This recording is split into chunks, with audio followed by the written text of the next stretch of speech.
안녕하십니까. 여수 MBC 뉴스투데이입니다.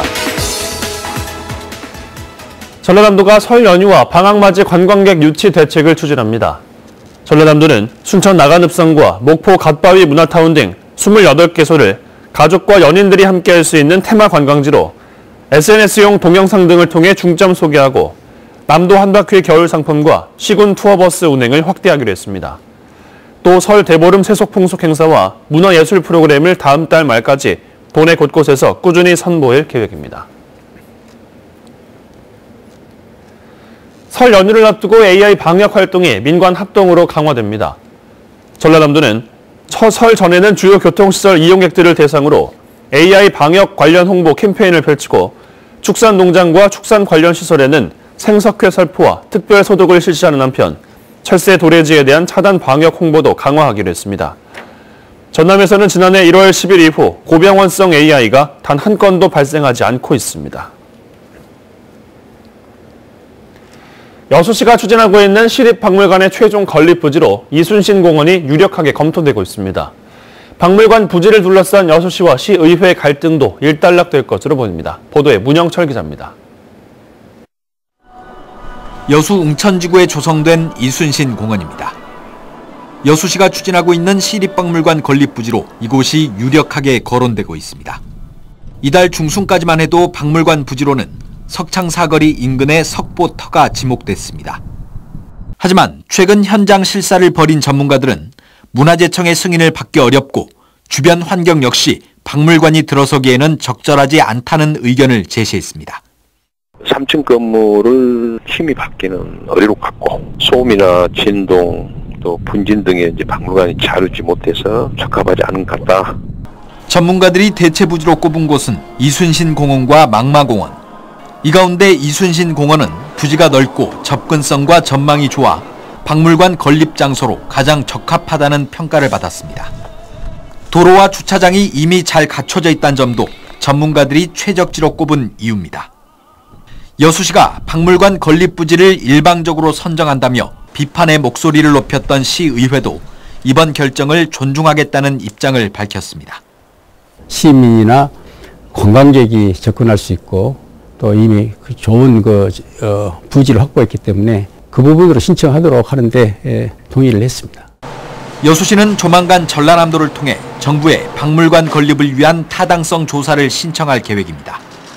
하지만 논란이 불거진 뒤에야 전문가들의 현장 실사가 이루어지고 건립 부지까지 뒤바뀌면서 부실한 사전 검토와 오락가락 행정에 대한 비판은 피할 수 없게 됐습니다.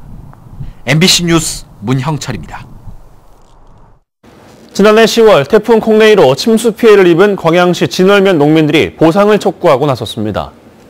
광양 진월 침수 피해 대책위원회는 어제 국회에서 기자회견을 열고 지난해 태풍 피해와 관련해 인재로 침수 피해가 발생했다며 농어촌공사는 농민들에게 신속하게 보상하라고 촉구했습니다.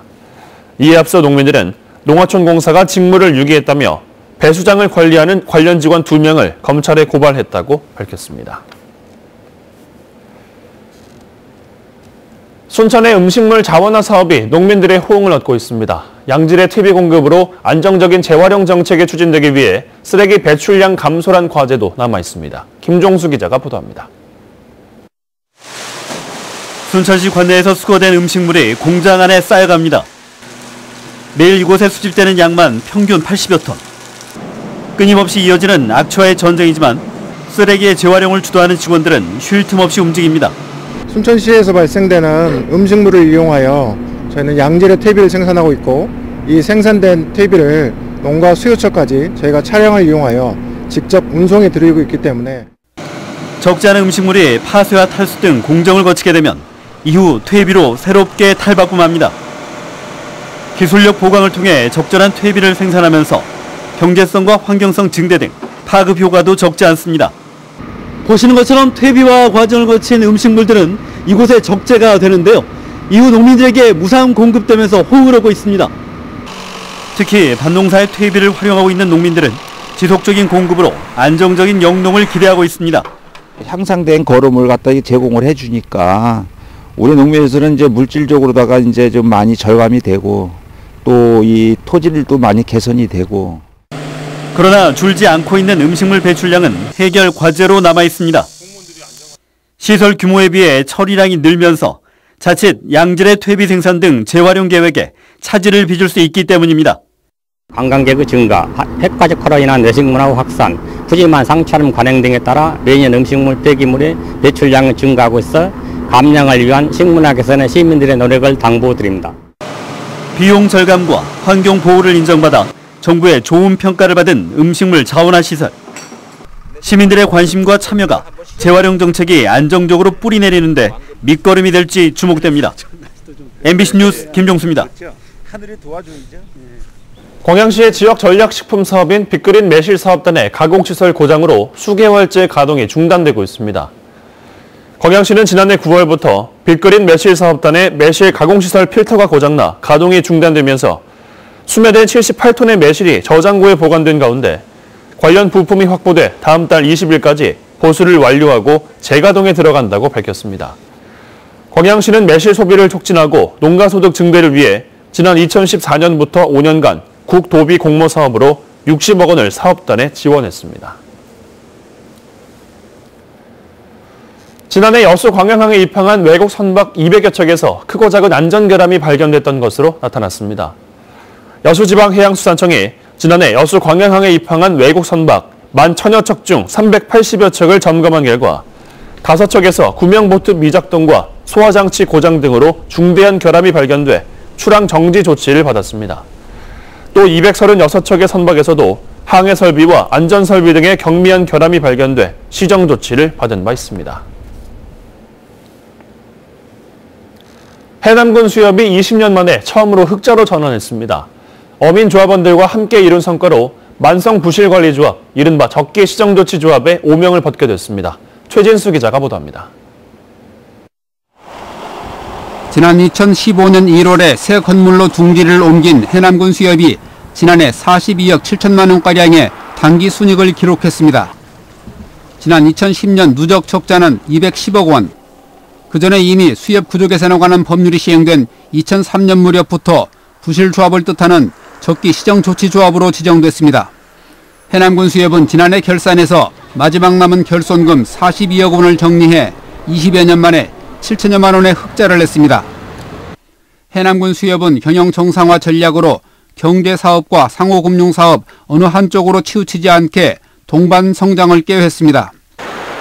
수산물 냉동보관시설 확충을 통해 김 자반과 마른 김 예약 판매 사업을 활성화하고 전복 군납 사업으로 생산어민의 안정적 활로를 확보하는 등 경제사업 분야를 넓혀갔습니다. 지난 2011년 전국에서 최초로 국비 20억 원을 받아 양식장 관리선과 선회기 20척을 건조해 조합원들에게 임대 사업을 시작했고 올해도 3억 원을 더 투자할 계획입니다. 그래서 앞으로도 임대료가 더 이렇게 거치는 대로 더 많은 배를 지어서 임대할 계획을 가지고 있습니다. 지난해 5월에 발표한 전국의 적기시정조치 조합은 9개이고 이 가운데 해남군 수협 등 3개 조합은 올해 관리조합에서 탈피할 전망입니다. 수협 중앙회는 다음 달 중순쯤 기금관리위원회를 열어서 적기시정조합에서 탈피한 수협을 고시할 예정입니다. MBC 뉴스 최진수입니다. 최근 진행된 도내 공립초등학교 예비 소집에 불참한 아동 2명의 소재가 파악되지 않고 있는 것으로 알려졌습니다. 전남도 교육청은 지난 7일까지 진행된 학교별 신입생 예비 소집에 대상 아동 16,400여 명 가운데 461명이 불참했으며 이 가운데 459명은 취학 유예나 입원, 출국 등의 사유로 불참했지만 나머지 2명의 경우 각 지자체와 경찰에 소재 파악을 의뢰했습니다.